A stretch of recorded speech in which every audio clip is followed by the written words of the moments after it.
जय हिंद दोस्तों। मेरा नाम हरविजय। मेरे YouTube क्लासेस हरविजय में आपका स्वागत है। आज हम वर्णमाला के स्वरों के आगे के बारे में पढ़ेंगे। स्वर उच्चारण स्थान के आधार पर, यानी जीभ के आधार पर स्वर 3 प्रकार के होते हैं। यह आपका डायग्राम है।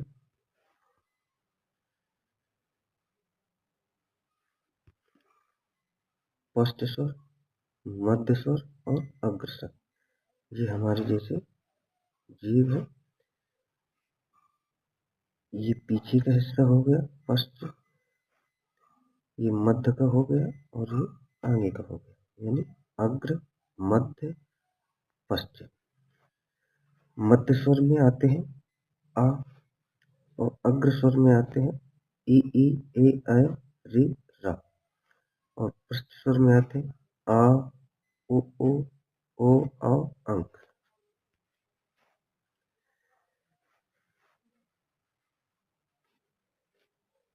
अग्र स्वर, जिन स्वरों के उच्चारण में जीभ आगे की ओर जाती है उन्हें अग्र स्वर कहते हैं। उदाहरण है ई ए ऐ री रा। ये ट्रिक है आगे जीभ ई ए। मध्य स्वर, जिन स्वरों के उच्चारण में जीभ बीच में रहती है उन्हें मध्य स्वर कहते हैं। जैसे आ।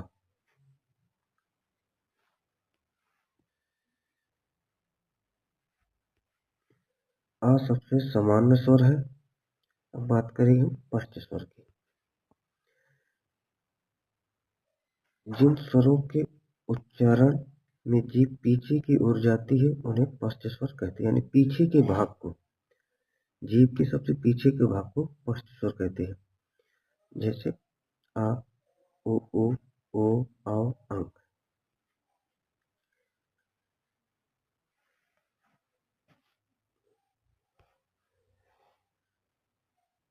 ये ट्रिक लिखा है पूरे पीछे जीभ की, यहाँ से आप पढ़ सकते हैं। अब ओष्ठ के आधार पर स्वर 2 प्रकार के होते हैं। पहला होता है वृत्ताकार और दूसरा होता है अवृत्ताकार। ये डायग्राम है वृत्ताकार, अवृत्ताकार। यानी वृत्ताकार को हम गोल ओंठ गोल होते हैं, अवृत्ताकार में सीधे ओंठ होते हैं। जैसे वृत्ताकार को गोल स्वर भी कहते हैं। जिन स्वरों के उच्चारण में ओंठ गोल हो जाते हैं उन्हें वृत्ताकार स्वर कहते हैं। वृत्ताकार में आते हैं आपके उ ओ औ अंक।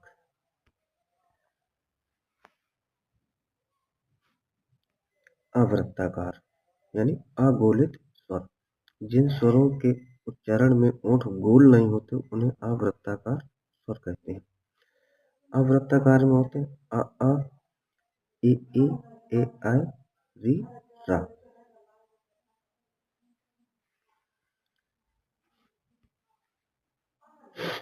अब जो महत्वपूर्ण उपयोगी बिंदु है आपको ये याद कर लेना है। कौन कौन? 2 ठो है, ज्यादा नहीं है। जीभ के आधार पर स्वर 3 प्रकार के होते हैं। कौन कौन?